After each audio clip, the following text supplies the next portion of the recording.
Olá, pessoal. Hoje estamos de volta no Rio Grande do Sul para falar com o senhor Hélio a respeito do Casa Ágora, que ele vai contar para a gente exatamente qual é a região, que tipo de vinho, como é que ele resolveu produzir vinho, se é familiar, se é antigo. Então, vamos lá. Bom dia e obrigado aí, senhor Hélio.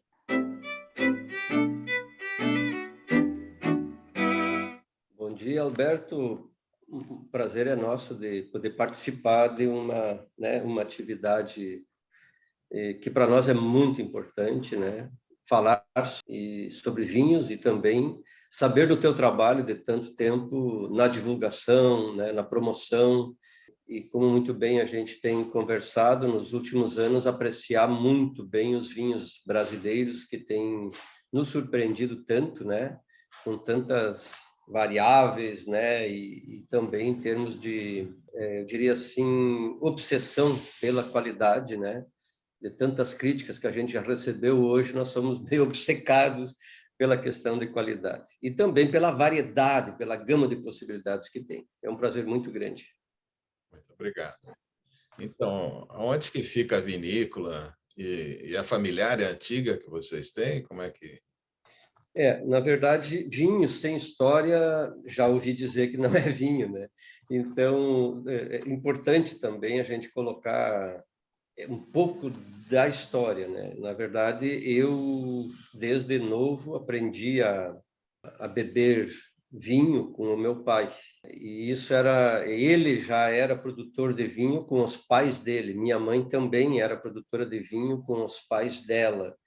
E eles são, eu sou neto de italiano de quatro lados, ou seja, tanto dos pais da minha mãe quanto do meu pai. Isso hoje não quer dizer muita coisa, apenas para dizer que a origem vem de uma família que é muito tradicional, né, na área da produção, mas nunca muito comercial. Tudo era muito produzir o excedente, né, quando não trocavam vinhos ou produtos, etc., com outras famílias, vendia-se alguma coisa, mas o meu pai já não vendia mais vinho. Era a nossa produção era consumo próprio, tá?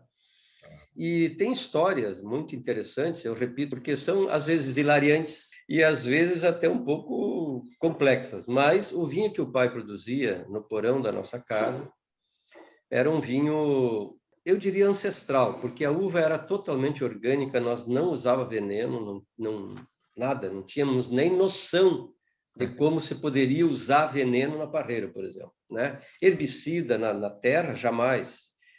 Inseticida, fungicida, essas coisas assim, nada, nunca usamos.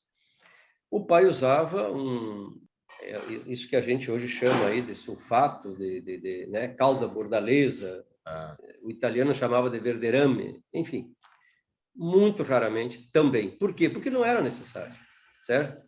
Isso, se observarem bem o que eu estou dizendo, percebe-se que, na verdade, a dependência para esse tipo de praga. ofensivos agrícolas, que eu chamo, ela foi gerada, ela foi criada, ela foi estabelecida. Mas aí tem um cunho tanto, eu diria assim, de postura e de posicionamento político com relação ao setor produtivo.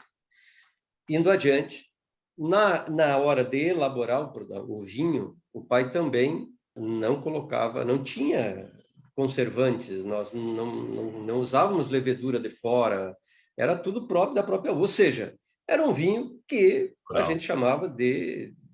A época nem chamava, nós achávamos que aquilo era vinho, certo? Não Ah, tinha outra proposta. De qualquer forma, mais tarde eu fui ver que, na verdade, esse era um vinho que poderíamos chamar tranquilamente de vinho ancestral por conta de como iniciou a produção de vinho, né? Por conta da origem mesmo. Em todo caso, essa família, então, a gente produzia esses produtos e o meu pai era muito religioso desde a infância, e minha mãe também, enfim, tinha uma comunidadezinha no interior do município de Santo Augusto, que é interior do Rio Grande do Sul, né? No noroeste colonial. E ali, nesta comunidade, se vivia em mais de 300 famílias ao redor de duas escolas, né, de uma igrejinha, de um sino, como diziam os italianos, né, todo mundo se reunia ao redor do sino, né, para termos uma noção do que significava aquilo, né, o convívio da comunidade era muito forte, muito grande, todos os finais de semana nós nos reunimos, E também era a época em que a gente produzia na lavoura tudo que era necessário, menos café, que ali nós não conseguíamos produzir. Mesmo assim, alguns produtores produziam café de inhame, e açúcar, nós produzia cana-de-açúcar, melado, vendíamos melado. Erva mate, nós tínhamos o barbacoa, que é um... Aí, aí é toda uma outra conversa sobre a erva mate, né? Mas nós produzimos a nossa erva mate, né? Só para dizer assim que a gente praticamente não comprava nada, né? Nós trocávamos, né? Quando alguém queria comer algum assado, alguma coisa, ou carne, porque a gente tinha que se alimentar em função do ar, do trabalho de roça e tal. O vizinho que fazia um abate dividia entre os vizinhos, depois o outro, porque não tinha geladeira, essas coisas todas. É bom que a turma sabe que eu sou desse tempo, eu não sou tão novinho assim, não. Apesar da aparência, viu, Alberto? Está denunciando. Então, eu estou aqui me denunciando, né? Mas, como eles eram muito religiosos, existe aqui um chiste, né? Uma brincadeira que a mãe sempre aconselhava meu pai a não trazer muitos padres para jantar lá em casa e jogar canastra, porque porque eles tomavam muito vinho. E quando tu tirava da pipa muito vinho de uma vez só, rompia a proteção natural Película. da película que tinha em cima, porque não tinha garrafa. Vinho Claro. de garrafa, o pai não. O pai, quando eu levava, depois de muito tempo, comecei a estudar fora e tal, levava algum vinho bom, papapá, para o pai diz, não me traz, mas esse vinho me dá dor de cabeça. Depois, mais tarde, eu fui entender os porquês, né, de tudo isso. Claro. Então, a mãe sempre dizia, se tu trouxer muitas vezes os padres aqui para casa para jogar canastra, outubro nós não temos mais vinho, vamos ter vinagre. Eu custei a entender tudo isso, né, Alberto? Mas veja como as coisas são, né? Era um aprendizado também ancestral deles, né? De que Claro. quanto mais tu rompia aquela proteção natural, mais oxigenava e mais nós perdíamos mais cedo durante o ano, né? Então, são essas coisas. Eu me criei nesse ambiente, né? Me criei nesse ambiente, só fui sair mesmo do interior mesmo aos 15 anos. Né? E aí, esta propriedade, que até hoje a família mantém dentro da família, né? Por conta do apego a uma família que todos os anos reunia 2 vezes por ano, todo mundo. Era a mãe, aquela avó que era a imagem da choca, né? Que pega todos os pintinhos, tem que acolher todos no mínimo uma vez por ano. E nós fazíamos isso na Páscoa e no final de ano, no Natal, por aí e tal. Eu até tenho um irmão que o nome é Natal, porque nasceu no dia de Natal. Só veja só como é que são as coisas, né? Tanto que eles eram, né, religiosos. Isto, aos poucos, eu posso, em 3, 4 palavras, dizer que terminou, porque também terminaram as 300 e poucas famílias, também terminou a capelinha, a igreja, o salão comunitário terminou, terminaram os encontros, terminaram as escolas, e hoje talvez tenha 4 ou 5 famílias, porque, até parece que vou falar mal da soja, mas assimilamos um sistema de produção da dependência e da monocultura, que neste caso, aqui no Sul, foi a soja, e acabou com as comunidades do meio rural. Então, eu falo isso porque sempre tem um ingrediente histórico, lógico, tem as brincadeiras, mas é uma coisa muito séria. Verdade. Nós urbanizamos prematuramente a nossa capacidade de produção de alimentos, né? E criamos uma cadeia da dependência.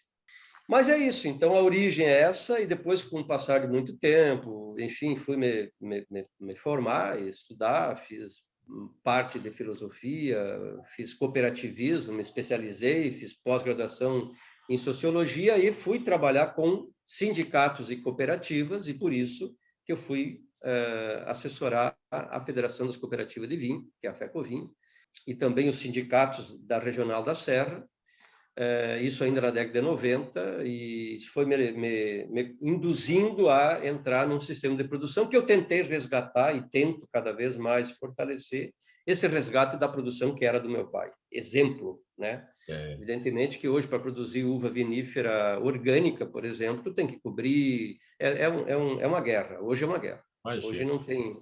A praga, né? E eu também entrei numa briga, numa guerra muito forte contra o uso de herbicidas hormonais, que tem acabado com a diversificação das culturas no estado do Rio Grande do Sul e, por que não, em outras partes do país, que eu nem vou entrar em detalhe do que eu não conheço. Mas no Rio Grande do Sul está até judicializada a necessidade de o próprio governo do estado impedir o uso dos hormonais, porque está acabando com a fruticultura, até a erva mate tem problema. Parreiras, na região da Campanha, onde a soja inundou a campanha gaúcha também, e ali tem um núcleo que já produz 30% do vinho fino, né, do Rio Grande do Sul, é produzido na campanha, excelentes vinhos, o terroir fantástico para a produção de certas cepas, né? E eles todo ano têm prejuízos enormes, enormes, por conta de que na soja usam os herbicidas hormonais. E por essas e por outras, né, que a gente entra também nessa luta, e me remete à época do meu pai, quando perdeu toda a parreira por conta de que ele disse para mim, algumas vezes, eu queria saber por quê, porque não dava mais parreira lá.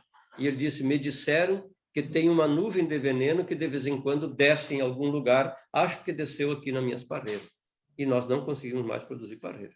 A oliveira é um mercado, um setor produtivo fantástico na campanha gaúcha, está sofrendo muito também. Enfim, nós temos algumas coisas que teríamos que ajustar, do ponto de vista estratégico e de pensamento do presente, né?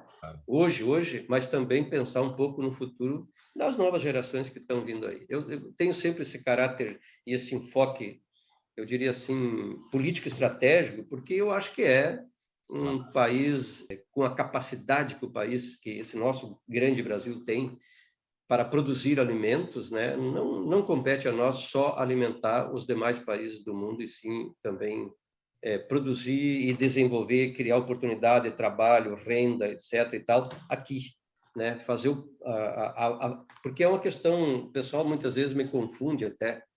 Eles acham que eu estou aqui, está pregando. Eu não estou pregando, não. Quanto mais gente come, mais eu posso produzir. Quanto mais gente beber vinho, mais eu vou vender. Eu não gosto de citar nomes, mas vamos lá. Eu vou citar o Walter Peter, lá da Guatambu, que é uma vinícola né, de porte. Ele é um grande produtor e ele mesmo diz, se ninguém quer me entender, eu vou falar pelo bolso. Eu estou tendo muito prejuízo.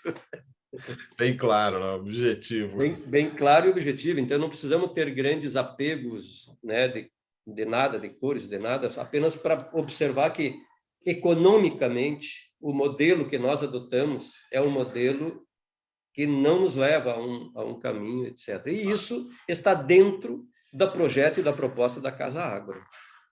Além do emprego, né? Porque a parte vinicultura tem dá muito mais emprego do que a soja, né? Que já é tudo automatizado. Sem dúvida, sem dúvida. Quanto mais gente trabalha, mais gente vai consumir, e assim vai. É um círculo virtuoso de uma economia. Claro. Né? Bom, então não tem problema. E a Casa Ágora surge, então, com essa vontade de ter de novo essa experiência, e aí a gente consegue adquirir aí um pedacinho de terra, são 10 hectares, dos quais metade é mato, né, que a gente vai preservar, não temos essa vontade, né? Nós temos também a mente aberta para novas experiências, parcerias, e o Ágora vem da Praça Grega, onde as pessoas têm um espaço aberto para se reunir, para conversar, para experimentar. Tem vários experimentos lá dentro do nosso espaço, né? E a luta nossa é por produzir. Nós já estamos experimentando PIV, essas cepas resistentes, estamos experimentando de tudo, né? E ali é um espaço de diálogo, de conversa, da onde a gente faz os preparados biodinâmicos, se reúne grupo de produtores, técnicos, enfim, é um espaço aberto. E quem trabalha lá tem direito aonde não tem barreira, produzir o que ele quiser, desde que seja sem veneno, para ele poder comer também, porque muita gente que está trabalhando no meio rural da Serra Gaúcha é gente que veio destes ambientes onde a soja expulsou eles, né? E foram morar nas cidades. eles relembram como era a família deles. Então, vocês podem produzir batata, mandioca, milho, o que vocês quiserem aqui. Deixam para mim o que vocês quiserem. Eu quero provar o que vocês produzem. Feijão, essas coisas todas, né? Já teve dois rapazes que trabalharam comigo, que ficaram encantados com a ideia e colheram até 10 sacos de feijão e me deixaram uns litros de plástico, sabe? Cheio de feijão lá. E o resto eles levaram. Além de comer, ainda venderam. E diziam, isso aqui é orgânico, é lá da terra do Hélio. Bom, mas não tinha nem selo de... Digo, ó, cuidado com esse negócio. Daqui a pouco vocês vão comprar feijão no mercado e vão vender como orgânico, né? Mas, assim, são brincadeiras que a gente vai levando a vida nessa situação, mas o espaço é esse. Casa Ágora não é apenas um nome, é um espaço realmente de convívio e de enfrentamento de dificuldades, né? Numa contracorrente, né? Numa tentativa que tem originado também na área da vinificação, Alberto. Uma experiência fantástica que nós estamos fazendo é com pequenos produtores de vinhos orgânicos. E produtores, por exemplo, que não produziam vinhos de mínima intervenção, produziam vinhos convencionais com uva orgânica. Aí a gente começou a discutir, isso é um contrassenso. No momento que tu produz a uva, né? Trabalho na parreira e depois joga fora. É isso. Então, hoje já estão produzindo vinhos de mínima intervenção. E eu também aprendi a produzir, né? Com muitos, não vou nominar aqui vinhos de mínima intervenção, além daquilo que o pai produzia e que era uma forma, vamos dizer assim, muito rudimentar de produzir. Hoje, vinhaços, como dizem os experimentadores de vinho, né? Excelentes vinhos de mínima intervenção. Então, a gente produz tanto espumante quanto vinhos, né? Com a uva que a gente produz, em parceria com outros produtores de uva e em parceria com vinificadores também, pequenas vinícolas, né? Hoje nós temos 2 movimentos de trabalho conjunto, além dos experimentos que a gente faz com uvas que estão começando a produzir orgânicas, como é o caso de um Alvarinho, que o ano passado, e um Pinot, que o ano passado eu comecei a... Eu faço também algum experimento na área de pacificados, eu deixo pacificar um pouco a uva, mas no parreiral, né? No dia da colheita, o dia anterior, eu faço a colheita desse pacificado, produzo ali 100 garrafas, 200 garrafas, né? E são experimentos que a gente vai fazendo, né? Com o conhecimento de outros, lógico, a gente aprende, né? Não há nenhum mérito meu aqui em dizer que não é essa a questão. A questão é que o conhecimento é uma coisa coletiva, não tenho nenhuma pretensão de saber. Toda a verdade, né? Aliás, não seria um espaço democrático se eu achasse que sabia, que sei tudo. E, aliás, aquele que acha que sabe tudo em vinho, cuidado, esse não sabe mesmo. Chutador, né? É isso aí. É verdade. Um pouco essa é a história, né? E a gente está fazendo também, temos um projeto em Bagé, uma parceria com um amigo de movimento estudantil ainda, né? E tal, e que oportunizou, né? Vamos trabalhar com ele também. É diálogo, é aprendizado, é terroir, é experimento. E o fato dos meus filhos terem a Adega Nacional em Florianópolis faz com que uma juventude comece a dialogar bem mais sobre a produção, o produto, né? E a possibilidade de ver novos produtos, não encaixotados em modelos que você ou importa ou pratica. E isso não nos ajuda. O Brasil tem um potencial de produzir vinhos excelentes, espumantes excelentes, um suco que só tem aqui, né? Não tem em outro país praticamente, a não ser um pouco na Moldávia, talvez, Estados Unidos, sei lá, mas pode produzir outros produtos derivados da uva. Por isso, Alberto, que a gente, estes últimos 2 anos, né, da pandemia, serviu para uma reflexão grande, e essa reflexão nos induziu a desfocar do vinho como cadeia produtiva e focarmos na uva. Então, o setor vitivinícola tem um estudo, uma síntese do que eu vou, de todo o estudo é o que eu vou dizer agora. O PIB da cadeia produtiva da uva é o dobro do PIB da cadeia produtiva do vinho. É impressionante. Né? Isso é um dia, uma hora, quando você for me visitar e for provar na fonte a água, né? Lá na Serra Gaúcha, eu posso te apresentar e até comentar sobre isso aí. É muito interessante a gente ver que a uva é uma revolucionária, sob o ponto de vista de oportunidades, né, de dinâmica, de econômica, social, né, mas que evidentemente que acho que não compete aqui nós agora entrar no tema. Para vocês não vinificam, né? Vinificamos esses Vocês têm como que eu uma vou explicar? cantina. Sim, nós temos a cantina, que a gente vinifica os experimentos, tanto alguns experimentos em vinhos, os experimentos são feitos lá em casa, né? Na minha garagem, que são experimentos mesmo. Então, esses produtos são vinhos de garagem, não é produção comercial, certo? A produção comercial que eu faço junto com a vinícola de Césaro, que a gente, até Petinat a gente faz, né? Lá na de Césaro, né? E a cepa, só que lá na de Césaro só entram cepas orgânicas. Eles não, a vinícola é certificada, não, eles não permitem.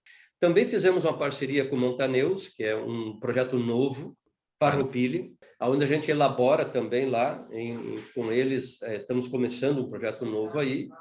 E estamos namorando um outro projeto em Flores da Cunha, né, onde a gente leva a metodologia, a tecnologia da produção de mínima intervenção e de orgânicos, e eles entram com o prédio, porque para nós, que somos pequenos produtores, investir em prédio não é o nosso foco.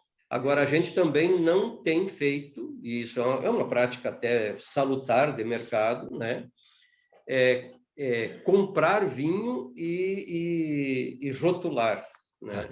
É um novo mercado que a pandemia, eu diria assim, incentivou, né?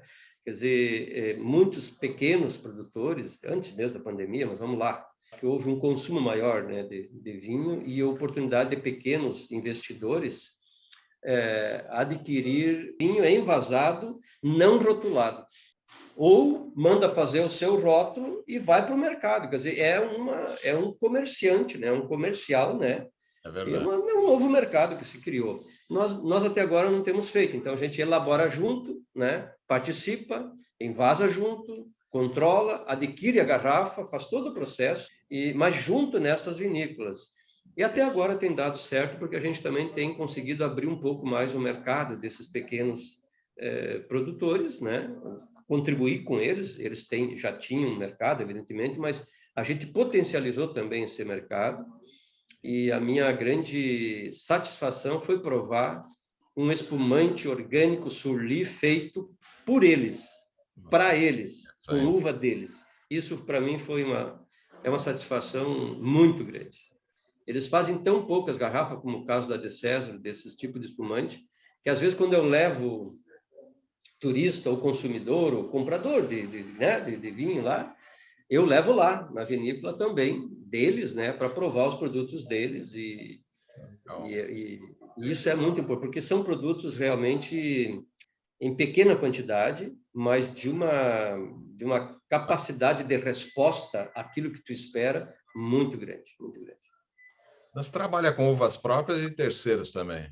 Uvas próprias e de terceiros. Não é muito nosso foco adquirir uvas que não tenhamos muito conhecimento sobre a procedência. Claro. Às vezes a gente busca um exemplo, nós não temos taná, então a gente busca às vezes um pouco de uva taná para fazer um experimento de algum corte com um Cabernet Franc que a gente tenha, sei lá, enfim, né? Um exemplo.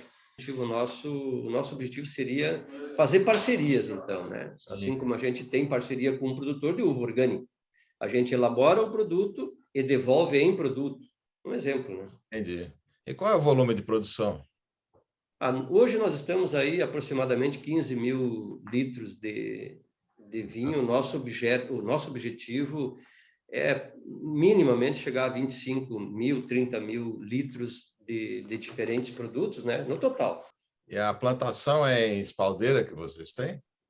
Pois é, aí é que está. Nós temos os dois sistemas. Eu vi E umas agora fotografias que estão colhendo em cima, né?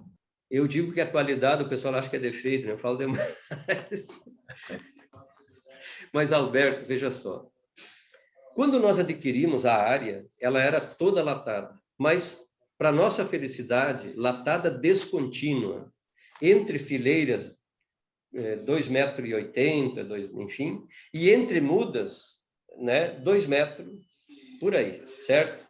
Ah, Como nós não tínhamos dinheiro para investir, arrancar tudo, etc., nós tivemos a feliz ideia, né, de plantar muda no meio, coisa que nenhum agrônomo que eu encontrei, nem do instituto, de ninguém, disse isso você não devia ter feito, entendeu? Mas fazer o quê? Nós precisava colher algo enquanto estávamos, né? claro. Então, a gente primeiro levou 3 anos de dificuldades enormes, produzindo sem cobertura. Aí a gente cobriu, né? Ah, E plantou as mudas, e agora, e foi podando cada vez mais próximo, né? Para continuar produzindo a cepa antiga, né? E deixar que viesse a cepa nova. Nós já metade a gente já conseguiu renovar. Mas as 2 cepas que nós temos e que são emblemáticas para nós, que já estavam lá, é a Cabernet Franc e a Merlot. Manteve esse sistema, né, latado, né, descontínuo, e está implantando agora em espaldeira, né? Várias cepas que estamos implantando, vamos ver. Estamos também reproduzindo cepas com um pequeno viverista que se predispõe, né? Fazemos parcerias com vários produtores de vários lugares, né, do estado, para cepas, eu diria assim, eu chamo de alternativa, mas são mais ancestrais que as cepas que a gente usa, né? Então, vamos lá, vamos para o Nero d'Avola, vamos para, né, eu também tenho uma experiência pequena aí com Alvarinho, com Macabeu, com Sangiovese, Montepulciano, um Trebbiano que eu queria sempre experimentar, enfim, Viognier, Chardonnay, muitas cepas são normais, que todo mundo está produzindo, e outros que eu estou tentando resgatar. Então, este ano mesmo, nós vamos já fazer um cultivo lá na campanha, lá em Bagé, com umas 3, 4 cepas que não temos, né, produção ainda, né? em que região do Rio Grande do Sul? Na Serra? Na verdade, a cidade, né, que a gente centralizou é o município mais central assim da Serra, que é Farroupilha, né? Ah, tá. A uva, o nosso espaço de produção próprio pertence a Pinto Bandeira. Ah, É, tá. é na divisa aí com Bento, Ah, Farroupilha e Pinto Bandeira. É bem próximo aos caminhos de pedra e tal. por curiosidade, a família veio do Vêneto? É uma... Veio, olha só. Então, eu vou te dar 4 sobrenomes, tá? E tu vai identificar quase todos no Vêneto. Zangerolami, Tá. Serafini, Miglioranza e Marchioro. Eu acho que as cepas vieram todas meio que abraçadas de lá, porque saíram do Vêneto e já foram para o navio, sabe? Ah, É tudo próximo a Schio, Vicenza, essa. é Vicenza, eu já tive lá. E como é que é a comercialização de vocês aí? Porque geralmente os pequenos têm dificuldade em vender, né? Pois é, cara, que é boa a tua pergunta. Porque, na verdade, assim, primeiro, nós estamos, eu quero primeiro deixar bem claro este político que eu falo. Eu sou um ente político. Sim. Eu respiro a política do setor, o cooperativismo, etc. E tal. Então, que fique bem claro, porque eu já tive problemas de fake news para cima de mim, aí não foi fácil. É bom que se diga o seguinte assim, ó, politicamente eu trabalho muito com a articulação do grupo de produtores para que todos façam, se legalizem, né, mesmo sendo pequenos, né, para que a gente possa ir a feiras, tá. Bom, isso é uma coisa. E isso ajudaria muito. Entretanto, até agora, não tem uma associação formal que nos coloque, até porque a gente tem analisado bastante para ver da necessidade. Entretanto, para poder criar canais de comercialização, conjunto, etc., até se pensou, já se discutiu isso aí. Mas eu não sei se é por aí o caminho. Tem gente muito mais preparada para o mercado, né? Agora, também é verdade que estes pequenos que estão se legalizando, com o apoio do Ministério da Agricultura, lá no caso tem a entidade também de assistência técnica, tem um centro de difusão dessas tecnologias orgânicas ou não, enfim, que fica em IP, mas tem muitos hoje também assessores que estão ajudando, né? A própria Federação das Cooperativas tem dado uma contribuição grande para que isso ocorra, porque para todos é melhor que exista, primeiro, um posicionamento desses produtores para entrar neste mercado de uma forma séria, consistente, consequente, né? E, segundo, que haja um certo equilíbrio, né, nas relações mercadológicas. Hoje, nós não temos esse equilíbrio e, muitas vezes, os pequenos produtores se socorrem de mecanismos que não são os formais para o mercado, certo? Então, a gente certamente vai conquistar um espaço dentro da nova lei do vinho, por isso, mais uma vez, a questão de representação, que é importante. Estamos dialogando com o governo, com a Frente Parlamentar da Vitivinicultura, para que abra-se, né, a nova, foi debatido quase 2 anos, um escopo, né, de uma nova lei do vinho, e dentro da lei do vinho, um espaço para esse tipo de produtor, esta modalidade. Poderemos até ser um pouco pioneiros, talvez até no contexto mundial da vitivinicultura. Tá? Bom, isso é uma coisa. Agora, este mercado é um mercado muito especializado desse tipo de produto, né? Principalmente quem produz os vinhos de mínima intervenção, certo? Quem produz o vinho de mínima intervenção e orgânico, eu diria assim, pior ainda. Fica mais complexo, né, Alberto? Mas por quê? Porque a produtividade da parreira orgânica é bem menor, muito menor. E o custo de produção é complicado, viu? Porque não, mas tu gasta menos em veneno. Não, eu gasto muito mais em mão de obra, eu gasto muito mais na produção dos insumos, né? Eu tenho muito mais humano, né, na videira, mas o que mais impacta é de que a produtividade diminui muito em relação à convencional. Tá? Bom, então o mercado ele se socorre de pessoas que nem você, que são especialistas, né, na área do mercado, né? Nós não somos, eu não sou, e principalmente em mercados, eu diria assim, de apreciadores, né? Não tanto de tomadores de vinho, mas de apreciadores de vinho e tal, que restringe, que vai, né? E agora, certamente os vinhos de mínima intervenção, com uvas de mínima intervenção, né? Cada vez mais, né? Então, os vinhos, etc., eles são mais, eu diria assim, complexos pelo que possui da uva ali dentro, e só da uva, né? Mas, ao mesmo tempo, eu diria assim, eles exigem também uma certa gastronomia um pouco, né? Parece que eu estou especializando demais no conceito, mas não é. E por isso mesmo, no Rio Grande do Sul, são poucos locais de venda, a não ser feiras, então entra a questão do turismo. São muito turísticos, é muito turismo, é muita história, e principalmente a gente comercializa com, vamos dar o nome assim, até as cidades: Brasília, Belo Horizonte, Rio de Janeiro, São Paulo, Curitiba e Florianópolis. São Paulo, onde é que a gente acha? Olha, nós somos muito parceiros da Enoteca São Vincent, mas tem um grupo de, assim, vários, que eu agora aqui não saberia te dizer nome de um a um, né? Mas tem vários fornecedores, né?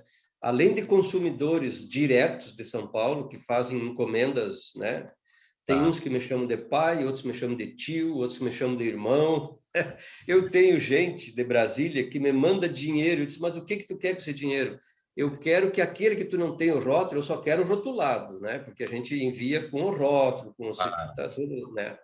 Então, quando tu conseguir o rótulo, porque aquele eu quero, porque eu mando uma garrafa para ele, olha, ele pede 5 garrafas numa caixa. Digo, cara, não peça 5 garrafas, uma caixa é 6. É, Daí claro. disse, então tá, então vou te mandar um para você provar, mas não tem rótulo, você prova se tu gostar. Ah, não, me manda e manda o dinheiro na frente, tá entendendo? É um mercado muito, muito, muito não convencional, certo? É, Mas, certamente, tu sabe disso, né? Nós temos que estabelecer relações mercadológicas mais estruturadas, mais consistentes, né? Para esse tipo de produção, porque não pode ser, não é uma moda. Aliás, na Itália não é moda, na sim, França não é moda, em Portugal não é moda, né? Isso é um mercado é, menor quantidade, claro, nem perto de uma produção do vinho convencional que ganha o país, como a claro. gente comentou no início, né? É. E como é que foi parar em Florianópolis? Pois então, os meus filhos vieram estudar, né? Vieram morar aqui em Ah, Florianópolis enfim, já tem 10 anos a Adega Nacional, né? Só pois é. vende vinhos brasileiros, vinhos nacionais. E é um pouco também uma coisa que está meio fora da moda, vamos combinar, né, Alberto? Mas nós estamos lutando porque a gente quer causa, né? E a gente luta sempre, eu sempre lutei por causa e eu sou meio um pouco antigo nessas questões, mas eu me dói às vezes alguém dizer assim, olha, eu estou conseguindo trazer, não sei da onde, 5 galões de azeite de oliva. Ah, consegui comprar um vinho chileno por R$ 20. Mas Nossa, e eu que comprei um português por R$ 13? Isso me dói que tu não pode imaginar. custa um Porque isso dólar não lá. pode, não tem, é impossível você produzir, com o custo que nós temos aqui, um vinho com esse preço. Então, Tá nós vendendo estamos garrafa. Tá vendendo paga a garrafa e garrafa. dá o vinho aí. É isso, entende? Então, o que que os meus filhos fazem aqui? Eles têm uma causa também, que é vender o vinho nacional, Pois porque é. nós comemos de quem trabalha aqui, nós consumimos de quem trabalha aqui primeiro, né? Não falo de ninguém, não falo mal de ninguém que importe um vinho, que prove vinho do mundo. Que bom, que ótimo, entende? Mas vamos dar uma forcinha, né?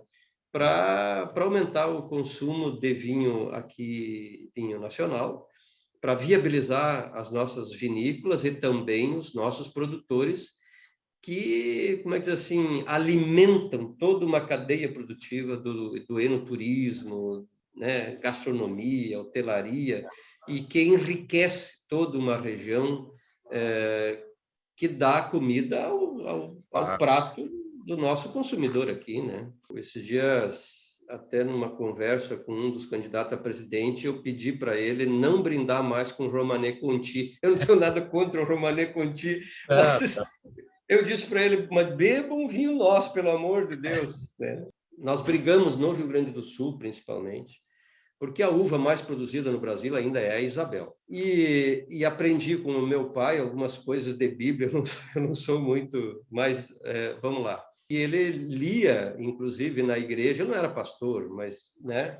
E o que que acontece, assim, ele até lia uma passagem que dizia assim, ó, não se acende a luz para colocar embaixo da mesa, né? E o pessoal mesmo do Rio Grande do Sul tem uma certa vergonha do vinho Isabel.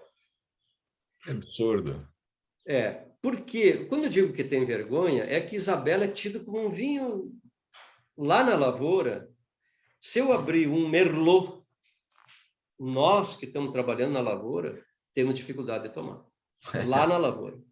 Mas Sim. são bobagens, né? Mas é o vinho de trabalho.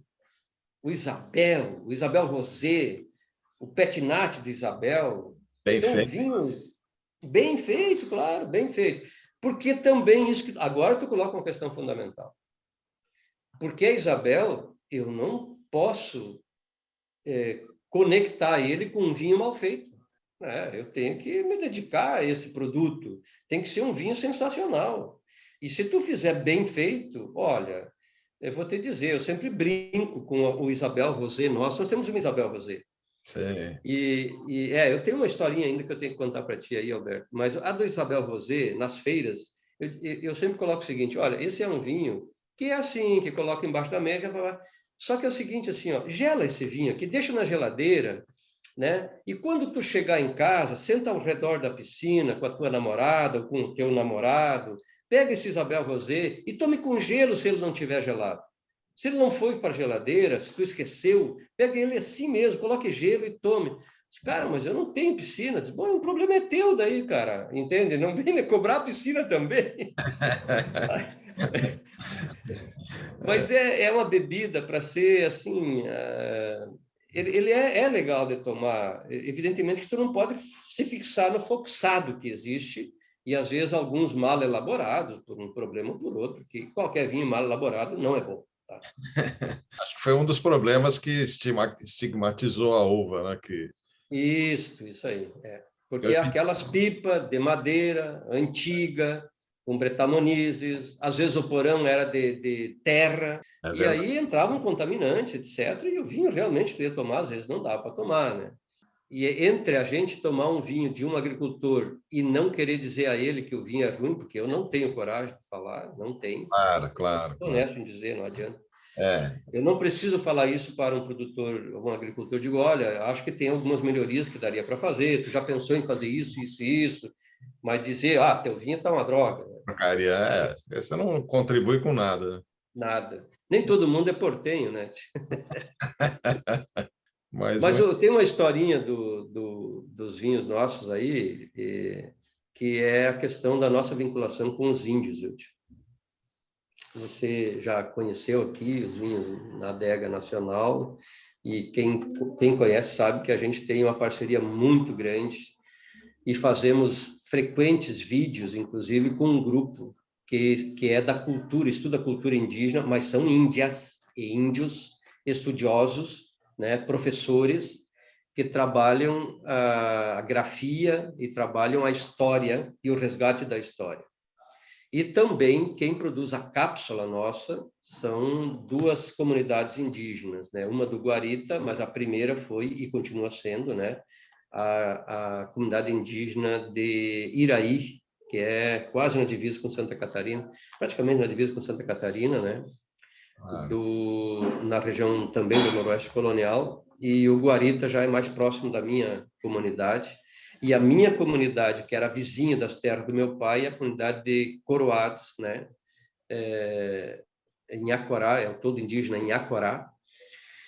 E o meu pai sempre foi um grande preservacionista, então no banhado ou no mato tinha muita erva medicinal que eles às vezes a soja atacou também as reservas indígenas, né? Em parcerias de agricultores colonos com os índios, sem muito conceito e tal, enfim, e talvez até sem maldade.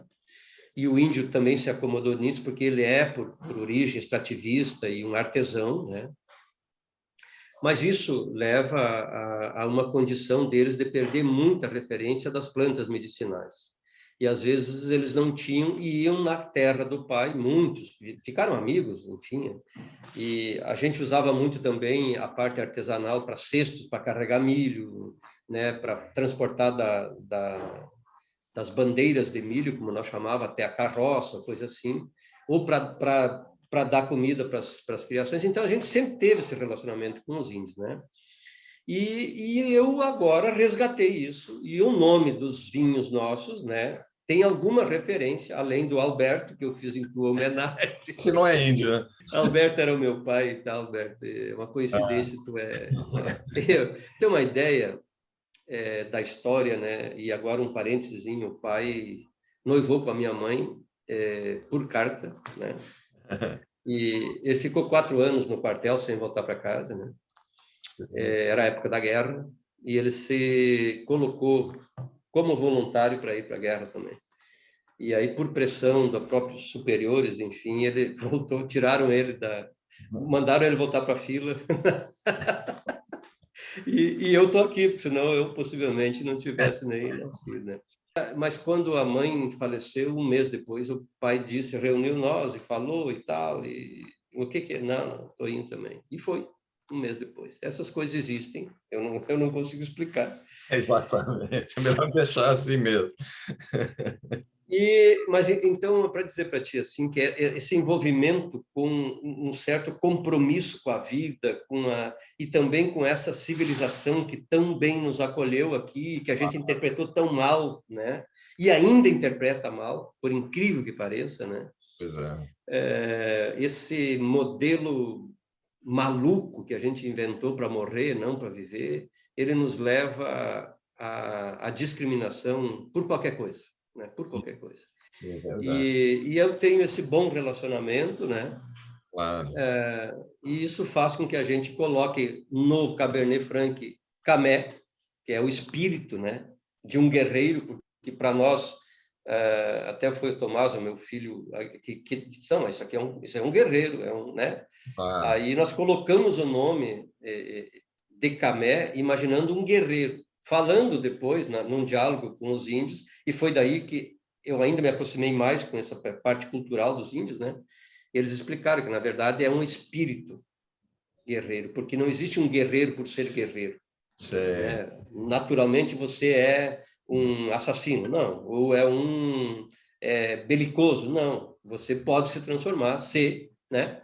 E Claro. aí esse espírito, né, é que a gente colocou de Camé. E o Igara, que é o Merlot, por conta de que a uva não resiste para se transformar em vinho. É uma coisa muito fácil de fazer vinho de Merlot, né?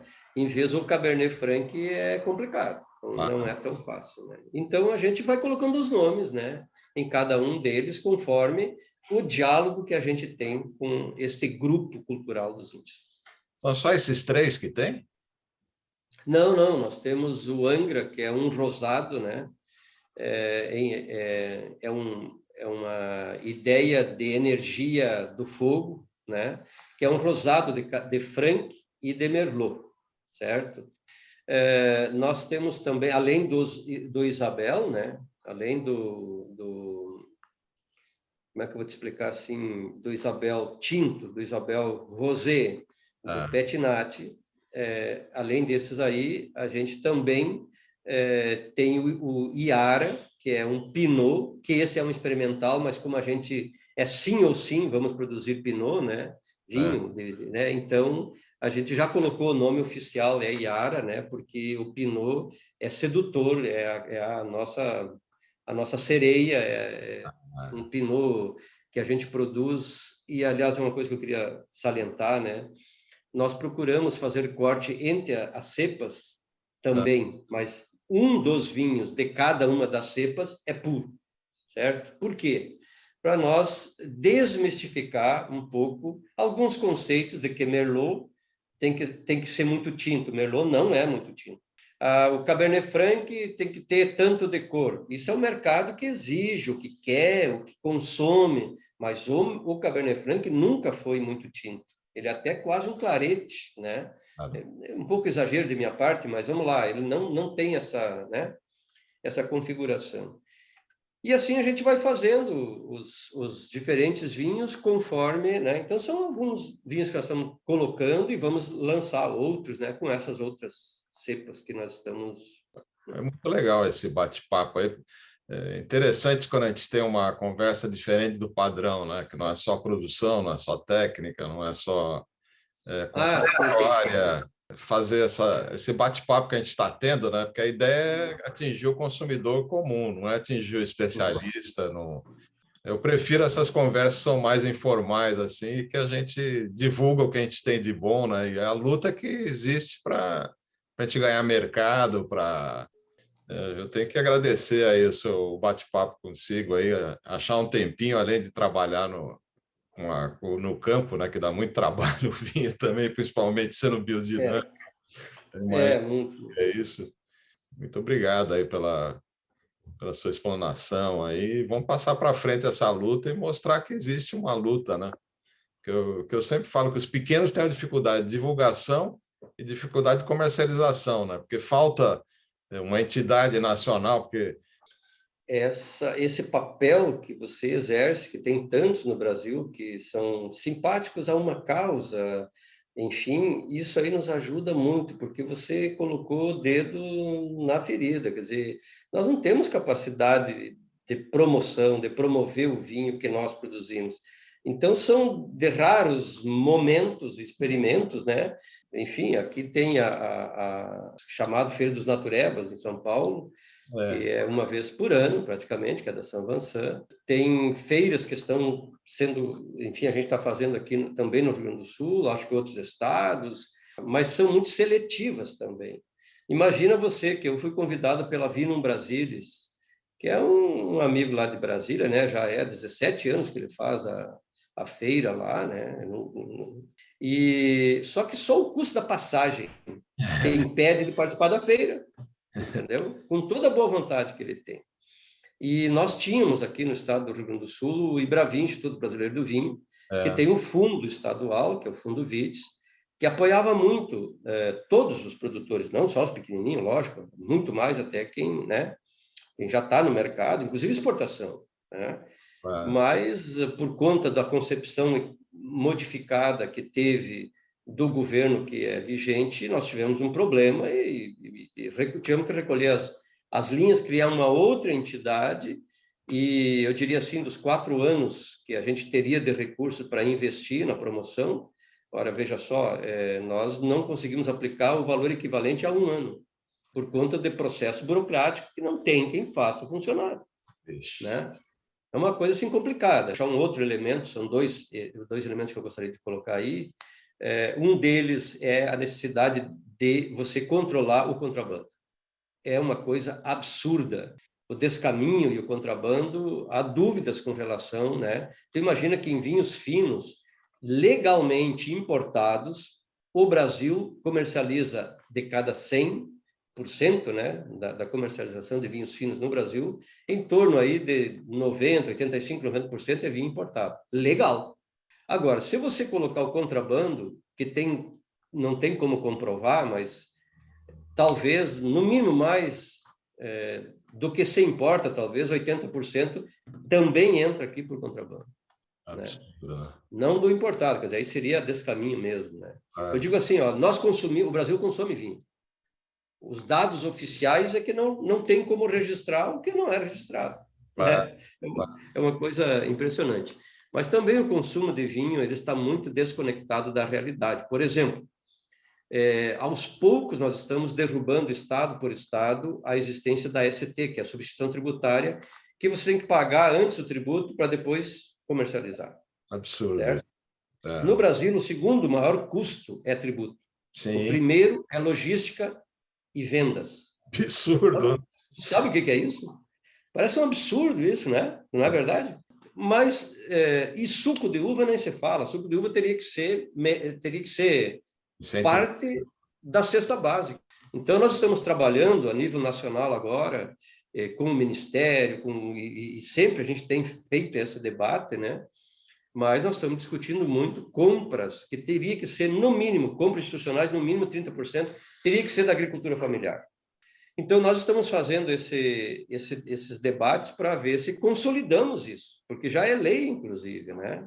Então, o suco de uva, que ainda nós pagamos ST, só para tu ter uma ideia, no estado do Rio Grande do Sul, nós não pagamos ST sobre vinho, mas pagamos sobre o suco. Umas coisas assim, sabe? Então, isso está conectado a um custo de produção que a Europa ou o mundo vitivinícola não tem. Sim. Tá? Não tem porque, em vez de eles terem a dificuldade de vender, o custo tributário e o custo de logística, etc. e tal, eles têm incentivo. Sim. Então, tem países que, quando eu faço um investimento num país determinado, citamos aqui Portugal, Espanha, França, enfim, quando eu vou fazer um investimento, em vez de eu pagar 100% do que eu capto de recurso no empréstimo, eu nem pago 100%. Porque eu estou investindo na circulação de mercadoria, riqueza, emprego, diversificação, e aí vai.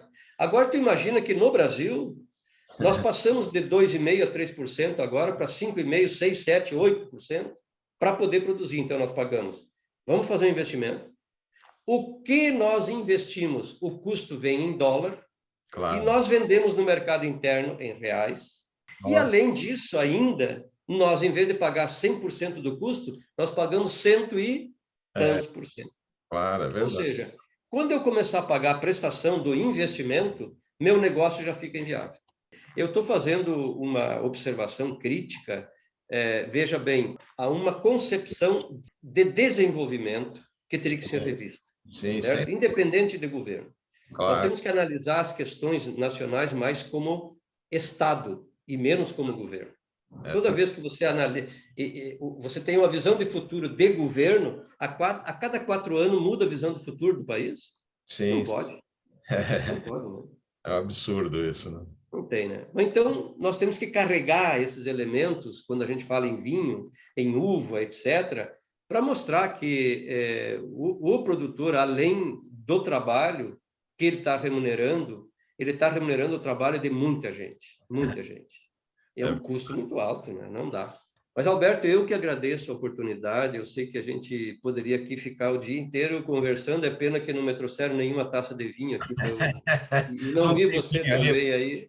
não tem vinho aí, né? Mas que bom se tu puder continuar nos dando apoio, né? Claro, Dialogando, mas também venha nos visitar para nós provar toda a vou. carta, né? E com liberdade, com senso crítico, né? E eu sou cascadura, você pode dizer, ô Hélio, esse vinho aqui tá ruim, pode dizer para mim, tu diz É, o eu que é nunca ruim. falo isso. Eu falo que eu posso não gostar, mas não que tá ruim. Eu não tenho essa expertise de falar o vinho é ruim, né? Eu acho que Mas é verdade, até tem vinhos com defeito, né? E é bom que a gente até falando, brincando, é bom que a gente fale sério, né? claro, Tem claro. vinhos com defeitos, né? Em todo lugar do mundo tu vai encontrar vinhos com defeitos, mas o vinho pode te agradar mais ou agradar menos também. É um fator de avaliação, né? E para quem gostou do vídeo, coloque um like e siga que recebe informação de cada vídeo novo. Nós já estamos com mais de 200 vídeos já publicados, né? Então, e tentando sempre pegar coisas diferentes e interessantes para quem gosta de vinho, né? Então, um abraço para vocês aí, muito obrigado. A todos e Alberto, a tua oportunidade. Obrigado.